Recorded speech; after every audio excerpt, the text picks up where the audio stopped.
नमस्कार, आप देख रहे हैं आईसीबी न्यूज। अम्फान तूफान के बाद एक और चक्रवाती तूफान संकट बना हुआ है देश में। आपको बता दें कि गुजरात और महाराष्ट्र के तटीय क्षेत्रों में अगले 48 घंटों में इस तूफान के आने की संभावना फिलहाल मौसम विभाग के द्वारा बताई गई है।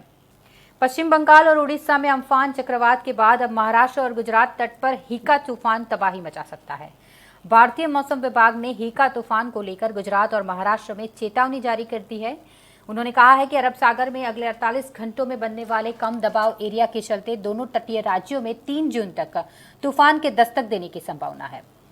भारत मौसम विज्ञान विभाग ने कहा है कि अरब सागर में हवा का कम दबाव का क्षेत्र बन गया है, जो चक्रवाती तूफान का रूप ले सकता है।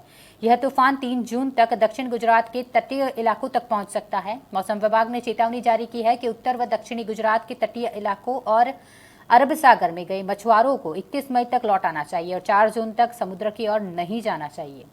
मछुआरों को पश्चिमी मध्य अरब सागर और साउथ ओमान व यमन तटों पर भी अगले 24 घंटों तक न जाने की सलाह है।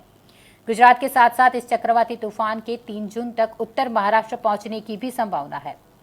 आईएमडी के अहमदाबाद मीटरोलॉजिकल सेंटर ने सलाह दी है कि उत्तर व दक्षिण गुजरात के तटीय इलाकों पर distant cautionary storm warning signal शुरू किए जाए, क्योंकि समंदर की स्थिति बुरी से बेहद बुरी होने की संभावना है।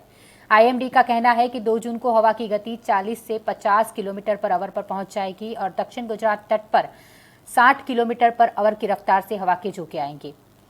3 और 4 जून की बात करें तो तब गुजरात के तटों पर हवा जो है वह 90 से 100 किलोमीटर पर आवर की रफ्तार से चलेंगे और झोंकों की गति 110 किलोमीटर पर आवर होगी। मौसम विभाग ने यह भी कहा है कि दक्षिण पूर्वी और इससे लगे पूर्वी मध्य अरब सागर व लक्षद्वीप क्षेत्र में कम दबाव है। अगले 24 घंटों में इसके पूर्वी मध्य एवं इससे लगे दक्षिणी पूर्व अरब सागर के ऊपर और अधिक प्रबल होने की संभावना है, जिससे यह उसके बाद के अगले 24 घंटों में चक्रवाती तूफान में तब्दील हो जाएगा। यह तूफान 3 जून तक उत्तरी महाराष्ट्र एवं गुजरात के तटीय क्षेत्र के निकट पहुंच सकता है।